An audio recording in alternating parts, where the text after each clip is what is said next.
she had such an amazing respect for music, for silence, for drama. She did not just let there be dancing anytime when there's music. And in fact, she allowed a lot of blank, right? So there are many moments where the music is central, the dancer is observing. And then there are other times where I'm to the side and the dancing is highlighted and is on the platform. It's lovely to meet you. It's lovely to meet you, Hsin-Yun. And you are now in Japan. No, in Taiwan right now. I'm in Taiwan. I was in Japan. I was in Japan judging the Tokyo Viola competition, and that was so tremendous. That the people were so well prepared, amazing young players, so many amazing young players, a great jury, top lovely colleagues, Nobuko Imai, Antoine Thomasy, Lars Thompson from Norway, and William Coleman from the UK. So it was the 5 of us, and it was really fun. Yeah. So, and you were judged for this competition? I was judging. I was one of the judges. Yeah. Okay. And is it because this is very important for musicians to do these competitions? Well, it's interesting. That's a very interesting question.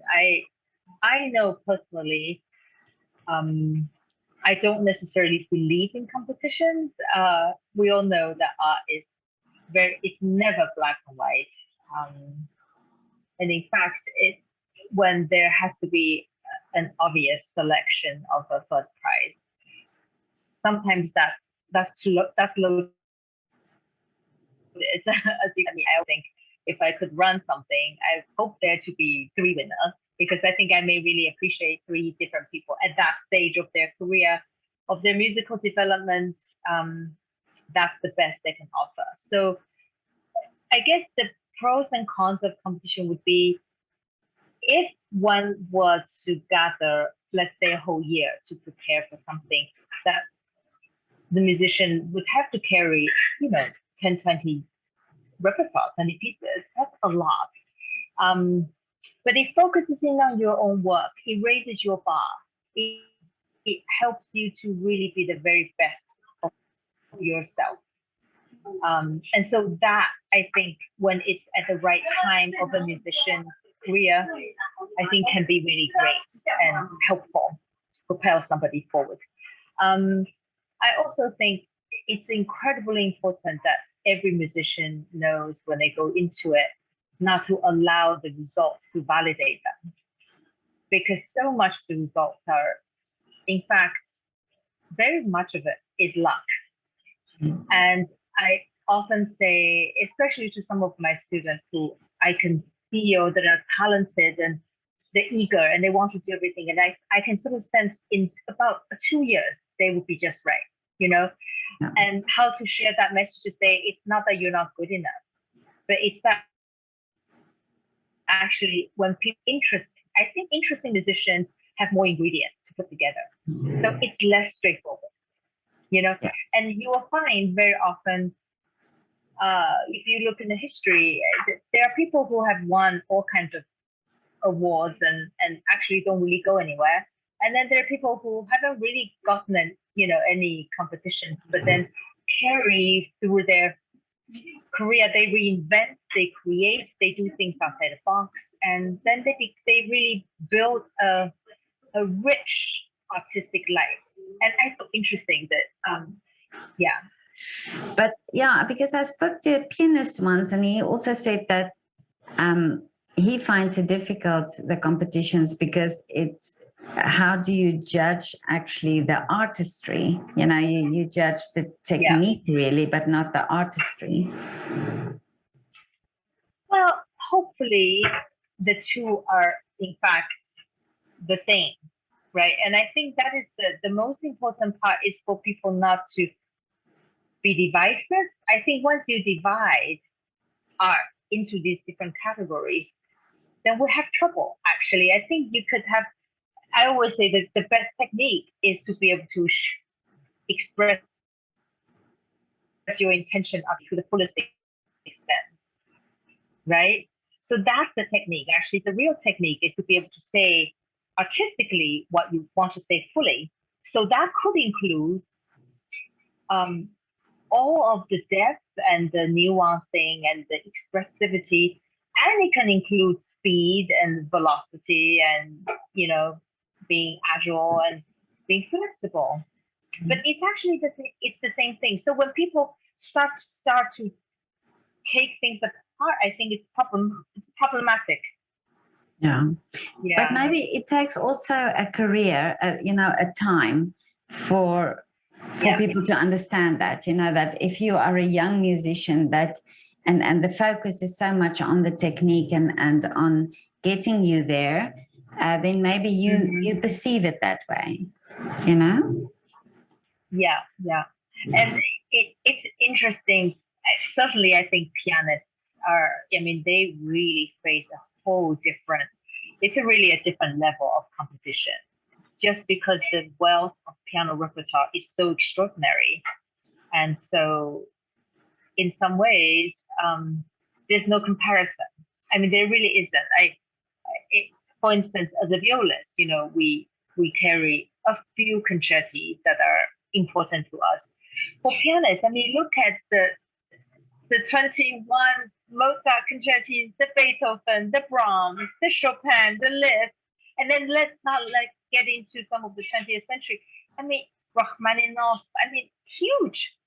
Each thing is something enormous. And so every pianist that goes into these competitions, and plus all of the Bachs and all the etudes, the expectation is simply overwhelming. And so it's a whole different, really is a different ballgame. So, I just hats off. I enjoy listening to pianists so much. I hear the integrity, the work, and of course, just the richness of the repertoire is amazing. But now you're a violist, and I actually love the sound of the viola. And I would love to hear now, what was it that inspired you to play the viola? It's a great question, and it's a slightly embarrassing answer, but I will share it with you. It's a very real answer. So I grew up in Taiwan, and that's where I am right now, visiting my mother. And Taiwan, 40 years ago, classical music was just at the cusp of being introduced into these societies. So people knew very little. We started our classical. I would say the classical world was really came via Japan, and the Japanese occupied Taiwan for 50 years. And so that was how classical music became embedded into this environment. And at the time, people mostly knew the violin and the piano. And so I started as a pianist. I played okay, but I practiced. I was very, very into it. I loved the piano, and that was what I considered to be my instrument. And our school always expected people to pick up the second instrument. So the violinist chose the piano, and the pianist chose the violin. I thought that was really boring. I didn't want to play the violin like everybody else. So I went to the orchestra office and I asked if there was something nobody played. I said, is there an instrument you need? I'll play something you need. I'll be helpful. And they said, yes, we need oboists, we need violists. And it was at a time, my father knew what an oboe was, but didn't know what a viola was. Nobody knew what a viola was. Nobody played the viola in Taiwan. So he just said, well, you're a girl, playing an oboe doesn't look so good. How about let's not play the oboe? So let's play the other thing that doesn't, maybe it doesn't look terrible. So that was a very silly reason, but that was the reason. And I didn't take it very seriously. I didn't practice. Reading the clef was hard, and I just thought I played the piano. That was so much easier. But then I met a few teachers who really took it seriously and taught me a few things. And the first time I really fell in love with the viola, I was in England and I heard the Haydn Sunrise Quartet, Opus 76, number 4. And I hadn't really ever heard a string quartet before. And when I first heard that and the viola solo came in, I remember I cried. I remember thinking, oh my gosh, I had no idea that voice inside that kind of a group can provide such a soul. Like it was really the heart of the group. And I knew very little about string quartet. And so I just utterly fell in love with string quartet, with the sound of it. And then, that became kind of my tool to make conversation with friends and to actually make friends, because I spoke nothing, right? I didn't speak English. So the only way I could make friends was to, because I read Haydn quartet, Beethoven, Bach, we rehearsed, we said read, we made fun of each other. And that was the beginning of my journey with the viola. Mm-hmm.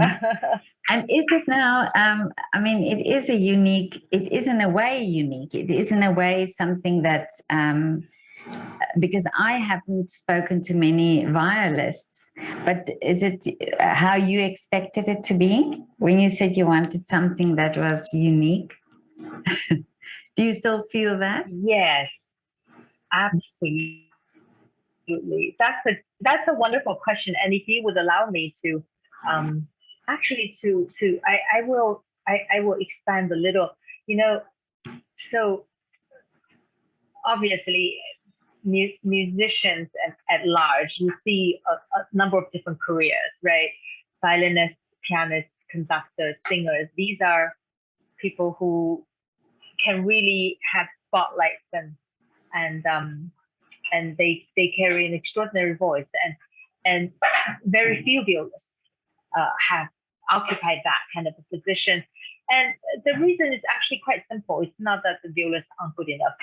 There are many wonderful violists, and but the repertoire just has not been in, for decades and centuries. The instrument has always been the middle, right? And it's a middle voice, therefore it's a bridge. So it's hidden. It's more. There's more humanity, but it is not an instrument people will come out and say, "Oh, I noticed that." But because in order to be noticed, you have to really push everybody else away or play louder, which is not really quite what the instrument can do. So to that extent, I would say violists in general, to be so-called a soloist, it's limited repertoire, and there are several wonderful players, and they're all doing lots of different things, exploring new ideas and carrying their voices forward.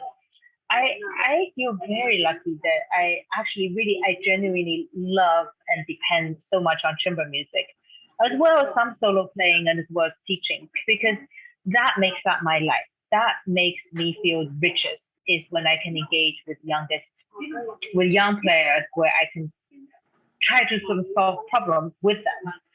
For me, teaching is never, here is my way, therefore it's correct. But it's actually looking at somebody else's problem and framing it and exploring together.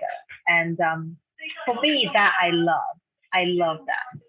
And then the other thing I love is, so chamber music, to the extent, besides the traditional Haydn, Beethoven, Ravel quartet, I really have gotten myself interested in these other cross-disciplinary creations and projects.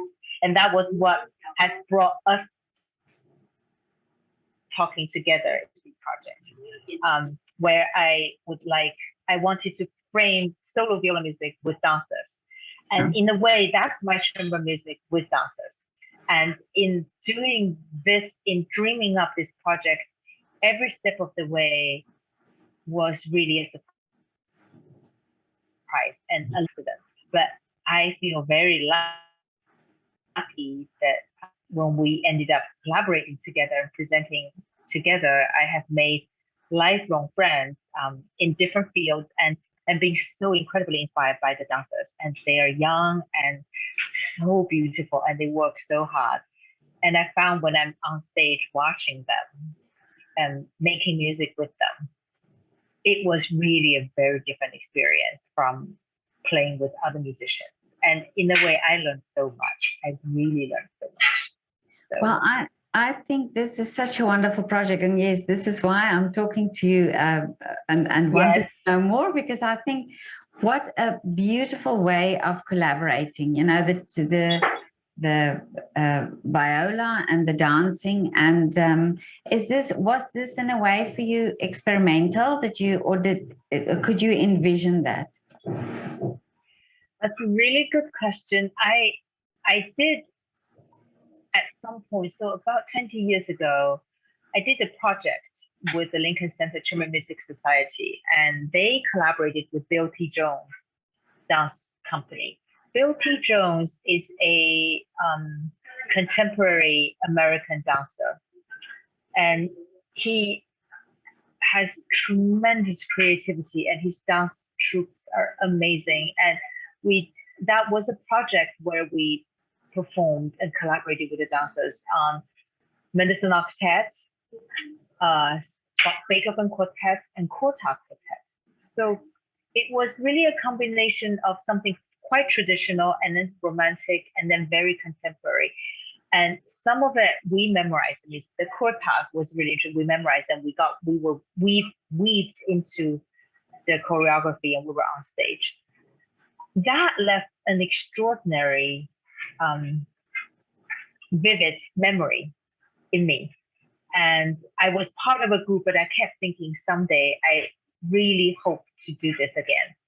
And fast forward, so many, many more years forward, the idea of reuniting music and dancing, it's not new. I think anybody who is in this field will know that, I mean, they always existed together. And in fact, they always inspired each other. I mean, the examples of Stravinsky and Violin Hsin, it's such a classic one.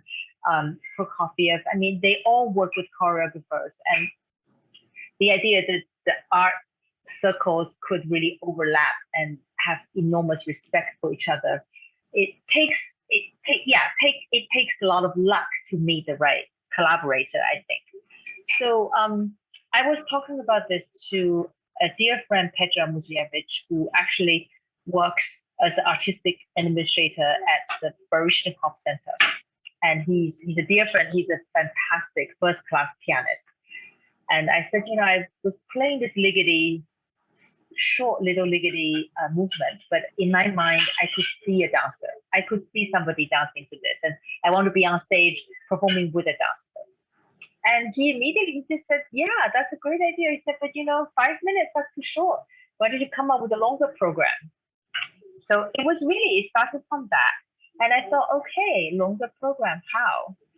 Then I thought, okay, the liggity was all based on the C string. The entire movement is you explore C string to the breaking point. It goes really high up and then it vanishes. It's just incredibly beautiful.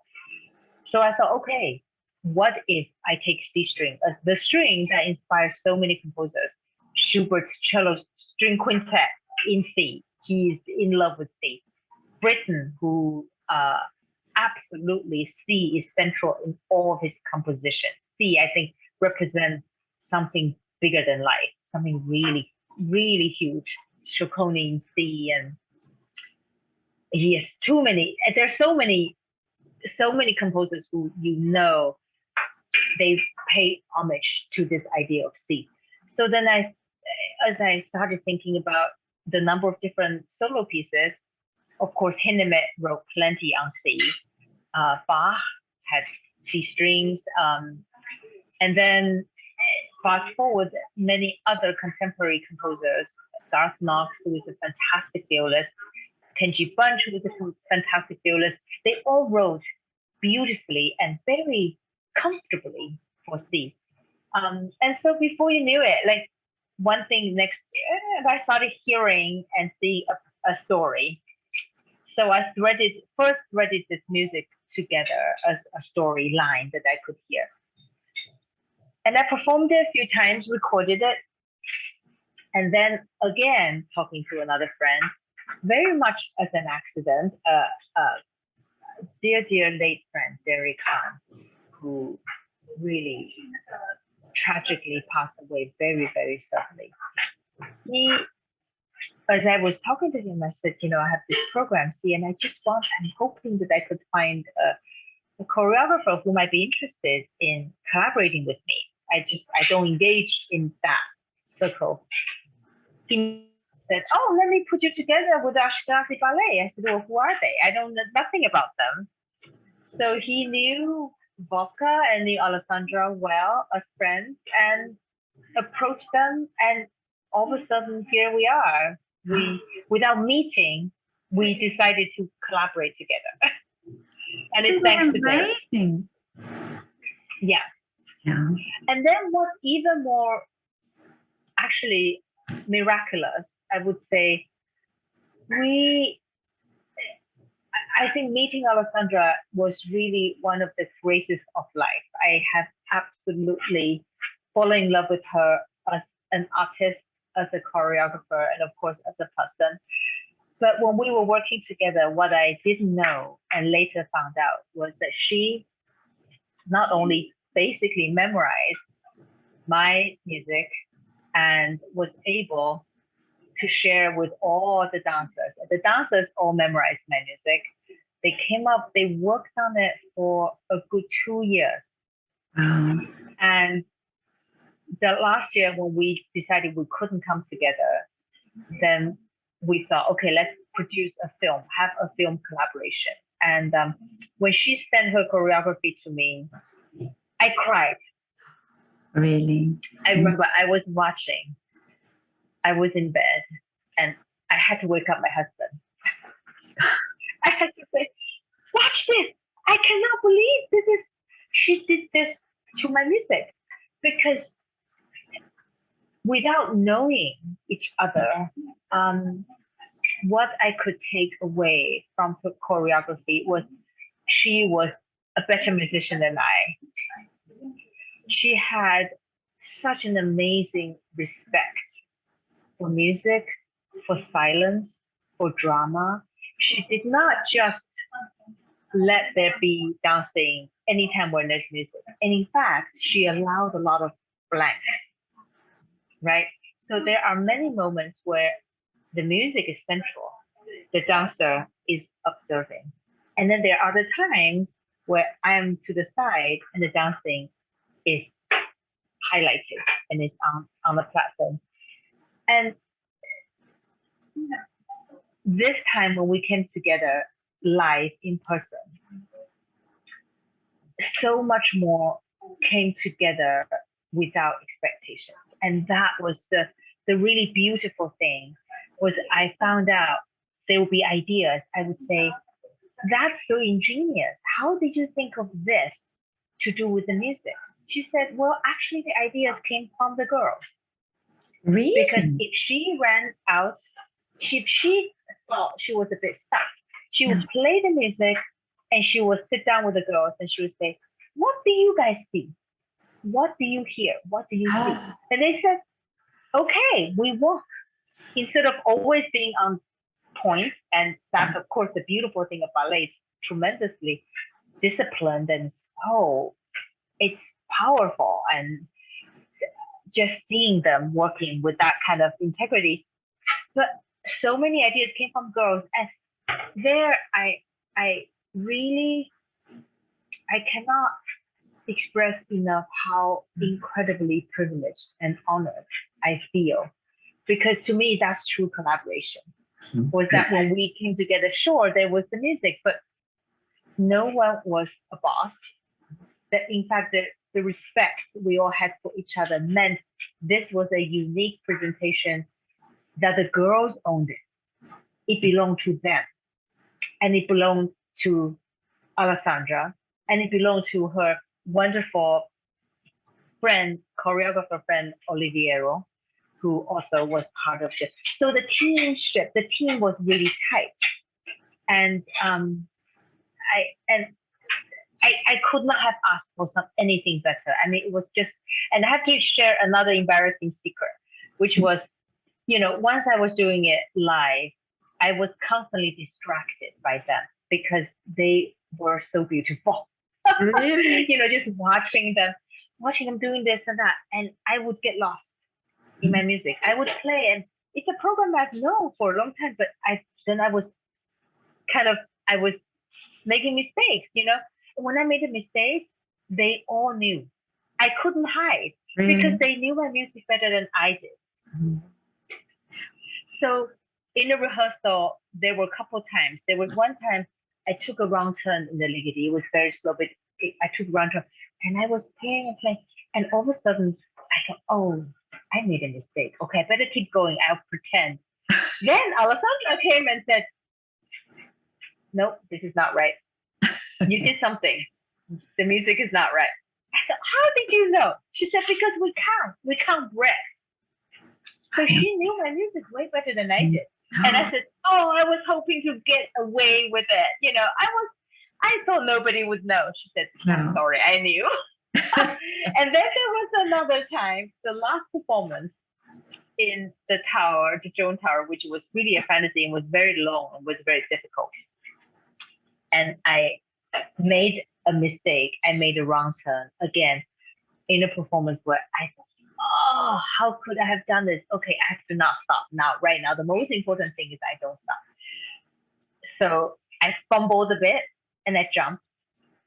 And the whole time I closed my eyes thinking, I better not look because I don't know what I've just done to the dancers. Mm-hmm. And then by the time I opened my eyes, they were right with me. Really? And afterwards, I said to Alessandra, I said, how did they know? She said, oh, they knew. They knew you made a mistake. They jumped with you. Isn't it amazing? Was I grateful? Yeah. And it's also because Alessandra was able to create a choreography that had plenty of blanks. She knew there were moments where it was just going to be patient and open.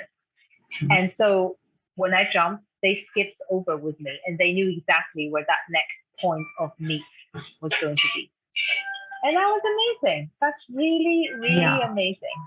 But I'm thinking now, because I also did an interview with Alessandra, and her way of teaching is, and while you were speaking now, I can totally understand why her students, why her dancers are so with her in this, Yeah. And how they and like you say, some ideas came from them. And I think she's got such a beautiful connection with her dancers that I can absolutely understand this. But also the other thing is that because you found the right person without even realizing. I mean, it wasn't as if you went looking for her. She came on your way. And isn't that amazing? Yeah. I find the story beautiful. Yeah. Really. Yeah. We were very lucky. And we thanked our friend Derek over and over and over again when we were together. It's these kind of chance meeting. I don't know. I think the most beautiful things in life often happen without you realizing. You don't go looking for it, and it happens to you. And I just felt extraordinarily grateful. And to come back to saying what you said about her relationship with her students, it's something I found so touching because we're about the same age, and I too have students, and they're slightly older. They're not quite as young as the dancers. But what I sense is, I think Alessandra, like me, we both have a feeling and wanting to kind of help transition into a place where the profession is also kind on the young generation. And this could mean, certainly I think that the ballet dancers and ballet academies tend to have very high standards in the way sometimes quite unhealthy for teenage females. And for musicians too, actually, musicians that, and this goes back to our first conversation about competition. Yeah. 14, 15-year-olds are often being propelled forward to do competitions, but how to build a strong psyche and resilience inside the musician to say it's not about now, and please stay trusting. You should not judge yourself because of now. That's tough. And for this age, they need tremendous amount of support. They need grown-ups who can help guide them. And of course, that beautiful connection between the student and teacher and the family. That third one, that's a really a tricky dynamic, because I have noticed also if the family and the teachers are more trusting of each other, it really helps the student. And so it just having lived and collaborated with them for 10 days, I just have so much respect for Alessandra. And I know that her dancers are healthy and they're well looked after. She will insist, but always with an eye to the totality of health, a healthy being, a healthy psyche, a healthy body, and a healthy respect to their work. Yeah, this is what I also got from her, and from the interview, and I really admire her so much for having this strong sense of the art, of teaching the art, and having the students learn this beautiful side of the art and not the pressure side, not the pressure that dancers sometimes have to be trained under. So yeah, I think this is but wonderful that you got together and that she could understand what you were trying to say with your music. She's a better musician than I can say. I know that this sounds ridiculous, but of course, being married to Wolfgang and to the whole family, to the Ashkenazy family, I think she just has an incredible sense. She's a beautiful musician, really. And I think any beautiful dancers have that musicianship in them, and you see it and you feel it. And even with her dance troops, you can feel all those young dancers. They're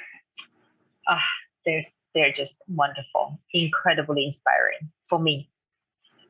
But now this program, how can it be seen? I mean, it's are you going to perform it? We hope. Okay. We're trying to. It's at the moment.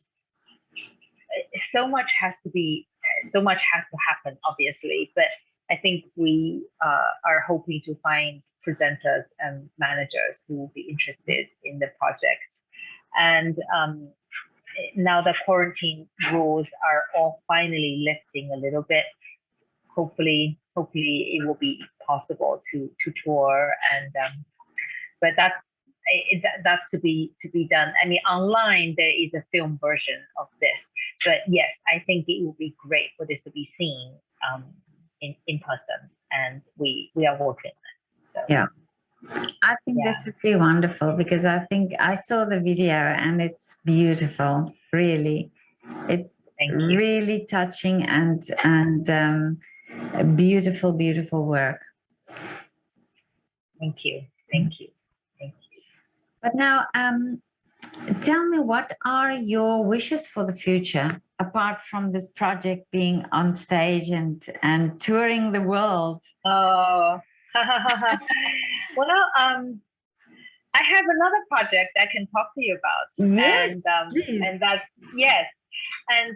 and this goes to, again, the blessings I feel as a violist, because I feel like I have to dream outside the box, and I am actually very interested in always doing something a little different.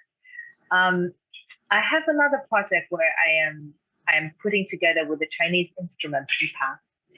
It's a plucking instrument, and it's a little bit my way of trying to explore deeper into my own roots Yeah. And I don't know very much about Chinese music or Chinese instruments. And I've often been really intrigued and know that it's really important to just learn. We all need to learn from each other.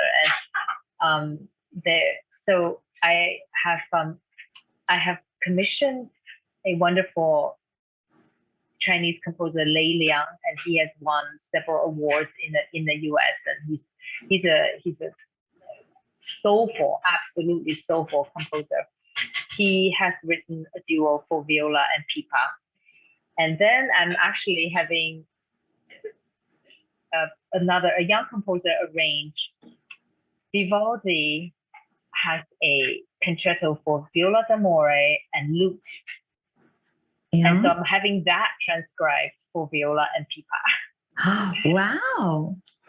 So that will be interesting. And then framing with that, the mirroring side of it is I'm having a Chinese, a really traditional Chinese piece also for this combination. So viola, pipa, and string quartet. So the whole program will frame, you'll start with some pipa solo, viola solo, pipa solo, viola solo. The idea is both instruments are, I wouldn't say they're rare, but they're not your traditional solo instrument. And then framing this, we look into history. We look into some of the Chinese poetry and music and seeing how it's translated. I mean, again, reinterpreted is kind of the word I want to use, because I always think about reinterpretation. I think about how much Bach reinterprets his own music, right? The same concerto can be for harpsichord and then for organ and then for cello. The same Beethoven too, Brahms too. I mean, they rearrange their own music. Of course, some of it is to sell music, right? To make a little more money, if the same thing can be done on the clarinet and then on the viola. But besides that, I genuinely think that any composer would like to hear their music played differently on different instruments. Yeah. Why wouldn't it? It's the same music, right? And when it's played well, it's interpreted well, then we have a different sonic experience. So there are two different, you meet a school of people who will say absolutely authenticity is the only way. Then I think I absolutely respect authenticity, but I also really welcome reinterpretation. Yeah. And that's where I hope, without being offensive, I hope to meet audience and young generation musicians who would celebrate the idea of that creativity and say, yeah, sure, we could hear this Vivaldi via viola and pipa. Yeah. But, yeah. Yeah. But I think this is wonderful, because it's also, like you say, it's being inquisitive into the beautiful things that cultures bring. Every culture has their own beauty and their own and sometimes these cultural things are hidden away, because we are so mainstream, and we like you say, the instruments, the different sounds, it can be so beautiful if it can just be explored that way. I think it's such a great idea that you're doing, because it then also highlights these traditional instruments as well. Yes. No, thank you. Thank you for believing in this. Absolutely. I think, well, but I think I wouldn't be wrong when if we say that the classical world can be a bit elitist. Yeah. You know what I mean, right? You do sometimes meet people who are very firm and say this is the right, this is the wrong. That it has to be, and I find as we now have more tools and capacity to learn of the history, right? Yes, now we know more of historical performance practice. Yes, we know more of what was.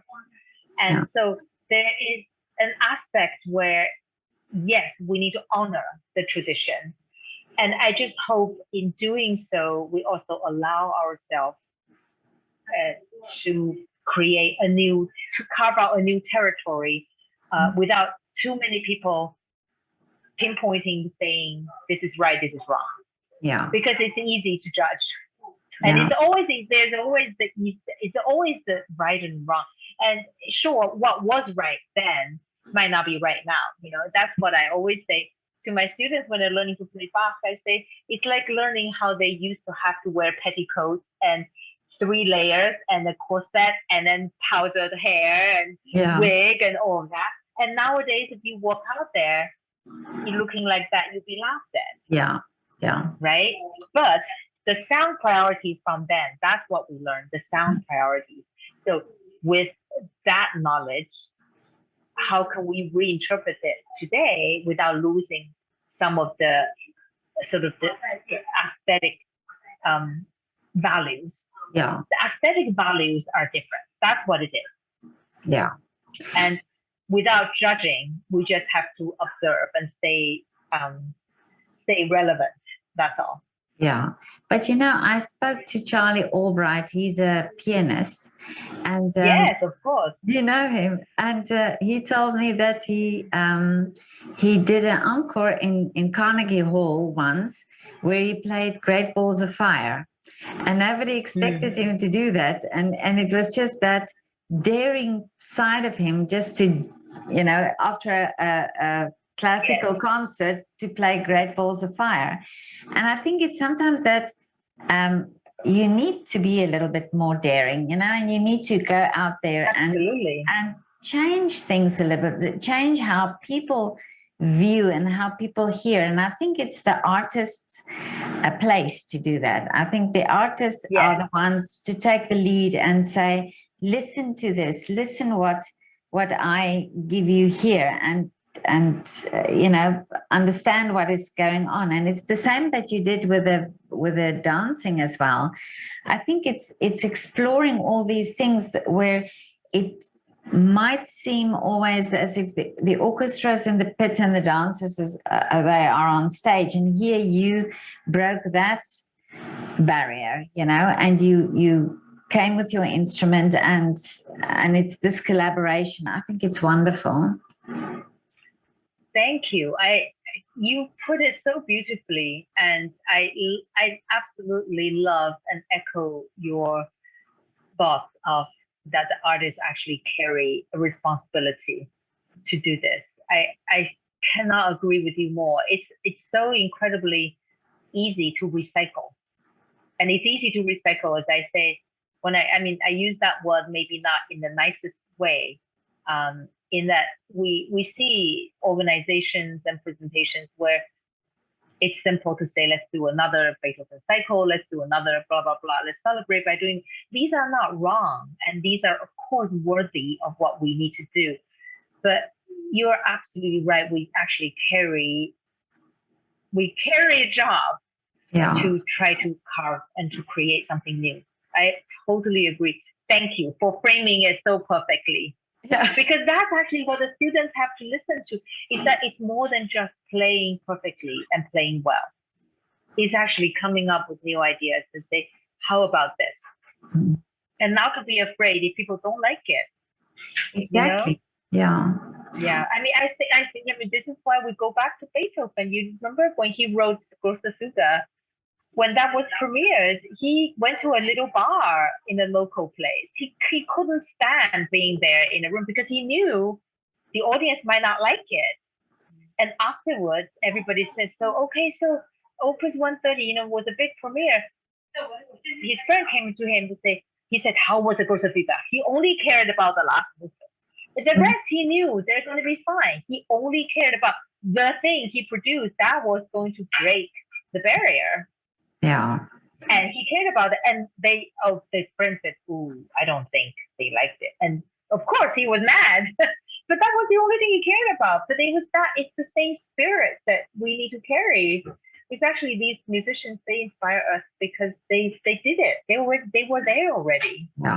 Yeah, no, that's true. Yeah. And I think it's, I learn so much from talking to artists every day, because it's that I learn by hearing what they're saying and then being inquisitive. You know, sometimes they would say something or tell me something about a specific composer, and then I get so inquisitive, I go and listen. And I think if you have the power as artists to do that, to make somebody inquisitive about the art form, then how wonderful, how much power do you have through art? Yes, you're so right. You're so right.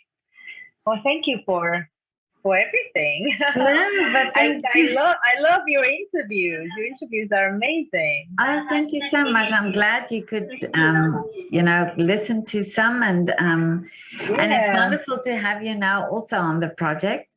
But and the connection with Alessandra, oh, she's such a lovely person as well, and it was such a great interview with her. Yeah. But now, I hope that your concerts happen with the dancers, that they get on stage. But I just have one last question for you. Yes. Can you do? You're in Taiwan at the moment, isn't it? Yeah. Is there a restaurant that you can recommend in your area? Absolutely, many restaurants. Okay. Is this for your listeners? Yeah, just a shout out to a restaurant, your favorite restaurant. Gosh, my favorite. Well, how about I give you something that's the most representative of our food, and this is a famous place to make dumplings, and people in the world know about this. It's a place called Ding Tai Fong. Ding Tai Fong. And they have restaurants now all over Asia, all over US. They make juicy pork dumplings, and they hand make it. So it comes in like this, and it's tiny. It's very delicate, and when you bite into it, it's full of soup and juice. It's delicious. Wow. It's beautiful and delicious and delicate. Yeah. And they have also dumplings that have vegetarian options, and they're beautiful soups and chicken soup and beef broth and fried rice. But Din Tai Fung is the place that most people would know about. Is it and traditional? What is traditionally in the dumplings?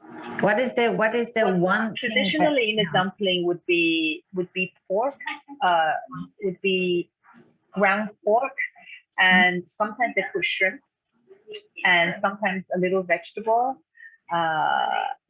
seasoning, ginger, garlic, salt, all of the seasoning, and you mix it, you let it marinate. Okay. And then you take a little piece of dumpling skin, you wrap it up, and you either steam it or pan fry it. It's yummy, yummy, yummy. I'm going to try. Well, I'm going to try and find a dumpling with pork in, because if you say it's traditional, then then I want it with pork. Yeah. But thank you so much for this wonderful conversation and all your wonderful work that you're doing. And I love your approach as well. And I think your students are very fortunate to have you as a teacher. Oh, you're so kind. You're so kind. And thank you for allowing a space for artists to present, to talk, because this is so necessary. And we need people like you. And thank you for your open-mindedness. Well, do you ever come to Vienna? I have not been to Vienna in such a long time. I only went there as a tourist. Really? So I would love to come. Oh, you have to come. You have to come to Vienna. I would love to come. I love to come. But let's put that wish out there, because it seems that your wishes come true. Oh, you're so kind. You're so lovely. Thank you. We'll put the wish out there. Maybe you can do your program also here in Vienna with Alessandra.